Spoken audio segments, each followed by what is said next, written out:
Hello అండి. Welcome to my channel me Suma cooking. ఈరోజు మన ఛానల్లో రెసిపీ వచ్చేసి కాకరకాయతో ఉల్లి కారం. చాలా అంటే చాలా బాగుంటుందండి. కాకరకాయ అనగానే అందరు చేదుగా ఉంటుందని ఇష్టపడరు కదండి తినడానికి. కానీ ఒక్కసారి నేను చూపించిన విధంగా అయితే ట్రై చేయండి, చాలా బాగుంటుంది. ఒక్కొక్కరు ఒక్కొక్క విధంగా చేస్తారు. నా స్టైల్లో అయితే నేను కాకరకాయ ఉల్లి కారం అనేది ఈ విధంగా ప్రిపేర్ చేస్తానండి. అది కూడా స్టఫింగ్తో చాలా బాగుంటుంది. ఒక్కసారి తిని చూసారు అంటే ఆ రుచిని మట్టుకు మీరు అస్సలు మర్చిపోలేరు. దానికోసం ఇక్కడ నేను ఒక పావు కేజీ వరకు కాకరకాయలని తీసుకొని పైన పొట్టు మొత్తం తీసేసుకోవాలి. నేను వీడియోలో చూపిస్తున్న విధంగా పైన మొత్తం పొట్టు మొత్తం తీసేసుకున్నాక కాకరకాయలని ఇలా కట్ చేసేసుకోవాలండి. పెద్ద కాకరకాయలు అయితే 4 ముక్కలు వచ్చే విధంగా, కొంచెం చిన్నగా ఉంటే కాకరకాయలని 3 ముక్కలు వచ్చే విధంగా కట్ చేసుకోండి. ఇలా కట్ చేసుకొని లోపలున్న గింజల్ని మొత్తం తీసేసుకోవాలి. మనం స్టఫింగ్తో ప్రిపేర్ చేసుకుంటున్నాం కాబట్టి లోపలున్న గింజలు మొత్తం తీసేసుకోవాలి. అన్ని కాకరకాయలని ఇలాగే ప్రిపేర్ చేసేసుకొని పక్కన పెట్టుకోవాలండి. చూసారు కదా, ఈ విధంగా ప్రిపేర్ చేసుకోవాలి. ఇక్కడ వచ్చేసి నేను తెల్ల కాకరకాయలు తీసుకున్నాను. ఇంకా అన్నిటినీ ఇలాగే కట్ చేసేసుకొని లోపలున్న గింజలన్నీ తీసేసుకున్నాం కదా, ఇంకా వీటిని పక్కన పెట్టేసుకొని ఒక బౌల్లోకి సగం వరకు వాటర్ వేసుకొని దాంట్లోకి ఒక పావు టీ స్పూన్ వరకు పసుపు, అలాగే ఒక హాఫ్ టీ స్పూన్ వరకు ఉప్పు వేసేసుకొని మనము కట్ చేసి పెట్టుకున్న కాకరకాయ ముక్కలన్నీ వేసేసుకోవాలి. ఇలా కాకరకాయ ముక్కలన్నీ వేసేసుకొని ఇంకా ఈ బౌల్ని స్టవ్ పైన పెట్టేసి ఒక 6 నుంచి 7 నిమిషాలైనా కుక్ చేసుకోండి. కాకరకాయలు అనేవి చక్కగా సాఫ్ట్గా కుక్ అవుతాయి. అలాగే మనకి చేదు లేకుండా ఉంటుందండి. ఏ మాత్రం కూడా చేదు అనేదే ఉండదు. మనకి కాకరకాయలు ఉడికే లోపల ఇంకో పక్క స్టవ్ పైన ఒక ప్యాన్ పెట్టేసుకొని దాంట్లోకి 1 టేబుల్ స్పూన్ వరకు ఆయిల్ వేసుకోండి. ఆయిల్ కొంచెం వేడయ్యాక దీంట్లోకి ఒక గుప్పెడు వరకు పల్లీలు, ఒక 2 టేబుల్ స్పూన్ల ధనియాలు, కొద్దిగా కొబ్బరి ముక్కలు, ఒక 6 నుంచి 7 వరకు ఎండుమిర్చి, ఇంకొచ్చేసి ఒక టేబుల్ స్పూన్ వరకు మినపప్పు కూడా వేసుకొని ఇవన్నీ దోరగా ఫ్రై చేసుకోవాలి. ఇవి కొంచెం ఇలా దోరగా ఫ్రై అవుతున్నప్పుడు దీంట్లోకి ఒక 6 నుంచి 7 వరకు అల్లం ముక్కలు చిన్న చిన్నవి, ఒక 6 నుంచి 7 వరకు వెల్లుల్లి రెబ్బలు, ఒక టేబుల్ స్పూన్ వరకు జీలకర్ర వేసుకొని చిన్న మంట మీద పెట్టుకొని చక్కగా దోరగా ఫ్రై చేసుకోండి. మనం వేసుకున్న పల్లీలు మినపప్పు మాడిపోకుండా చిన్న మంట మీద పెట్టుకొని ఫ్రై చేసుకోవాలి. ఇక్కడ ఈ ఫ్రై అయిపోయినాయి కదా, ఇంక ఇప్పుడు స్టవ్ ఆఫ్ చేసుకొని వీటిని చల్లారబెట్టేసుకుందాము. ఈ లోపల మనం స్టవ్ పైన కాకరకాయ ముక్కలు వేసుకున్నాం కదండి, చక్క ఇవైతే కుక్ అయిపోయినాయి. వీటిని కూడా ఇప్పుడు స్టవ్ ఆఫ్ చేసేసుకొని ఒక జల్లుల గిన్నెలోకి అయితే వడగట్టేసుకోవాలి. కాకరకాయ మట్టుకు మనకు తింటుంటే మట్టుకు చాలా సాఫ్ట్గా అయిపోతుందండి. మనం కుక్ చేసుకున్నాం కదా, ఉడకబెట్టుకున్నాం కదా, చాలా బాగుంటుంది టేస్ట్ కూడా. ఇలా ఒక జల్లుల గిన్నెలోకి వేసేసుకొని వాటిని పక్కన పెట్టేసుకున్నాక స్టవ్ పైన మళ్ళీ ఇంకో ప్యాన్ పెట్టేసుకొని కొద్దిగా ఆయిల్ వేసుకోండి. ఆయిల్ కొంచెం వేడయ్యాక దీంట్లోకి పెద్ద సైజు 2 ఉల్లిపాయలని చిన్న చిన్న ముక్కలుగా కట్ చేసుకొని వేసుకోవాలి. ఉల్లిపాయలు కొంచెం ఎక్కువ వేసుకోండి, టేస్ట్ అనేది చాలా బాగుంటుంది మనకి కారానికి. ఇక్కడ ఉల్లిపాయ ముక్కలు వేసేసుకొని ఇదంతా కలుపుకొని మూత పెట్టేసుకొని చక్కగా కొంచెం కలర్ వచ్చే వరకు ఫ్రై చేసుకోవాలి. ఈ లోపల మనం ముందుగా వేయించి పెట్టుకున్నాం కదా పల్లీలు, అలాగే కొబ్బరి, ఇంకొచ్చేసి ఎండుమిర్చి, ఇవన్నీ చల్లారిపోయినాయి. మిక్సీ జార్లోకి వేసేసుకొని రుచికి సరిపడినంత సాల్ట్ వేసేసుకొని వాటర్ ఏం వేయకుండా బరకగా గ్రైండ్ చేసుకోవాలి. ఇలా గ్రైండ్ చేసుకొని ఈ మసాలా అంతా ఇప్పుడు పక్కన పెట్టేసుకుందాము.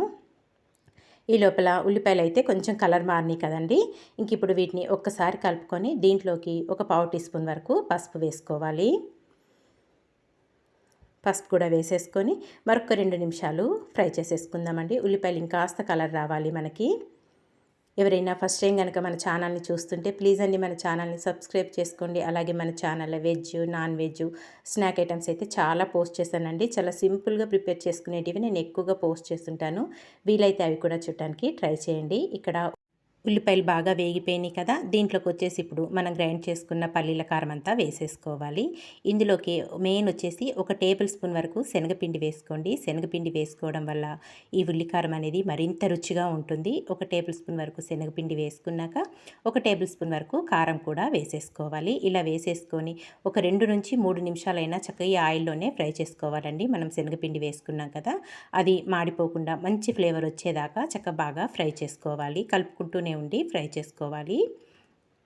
చూసారు కదా, ఈ విధంగా చక్కగా కలుపుతూనే ఫ్రై చేసుకోవాలండి. ఒక 3 నిమిషాలైనా ఇలా ఫ్రై చేసుకున్నాక ఇంక ఇప్పుడు స్టవ్ ఆఫ్ చేసేసుకొని ఇదంతా ఒక ప్లేట్లోకి అయితే తీసేసుకొని చల్లారబెట్టేసుకుందాము. మనం ప్రిపేర్ చేసుకున్న ఈ మసాలా అంతా ఉంది కదా, ఇదంతా ఇక్కడ నేను ఒక ప్లేట్లోకి అయితే వేసేసుకున్నాను. మనం ఆల్రెడీ సాల్ట్ అనేది మసాలా గ్రైండ్ చేసుకునేటప్పుడు వేసుకున్నాం కదా, అలాగే కాకరకాయ ముక్కలు కూడా ఉడికించుకునేటప్పుడు వేసుకున్నాం కదా, చూసుకొని సాల్ట్ అనేది వేసుకోండి సరిపోకపోతే.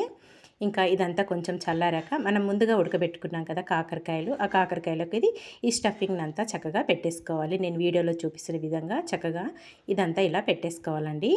ఎంత ఎక్కువ పెట్టుకుంటే మనకి తినేటప్పుడు అంత రుచిగా అనిపిస్తుంది. స్టఫింగ్ చేసుకోవడం వల్ల కాకరకాయ కారం అనేది అన్నంతో నంచుకొని తింటుంటే ఉంటుందండి. అద్భుతమండి. కాకరకాయ అంటూ ఇష్టం లేని వాళ్ళంటూ ఉండరు. ఈ విధంగా చేసి పెడితే కనుక నా స్టైల్లో అయితే నేను కాకరకాయ ఉల్లికారం ఇలాగే ప్రిపేర్ చేస్తాను.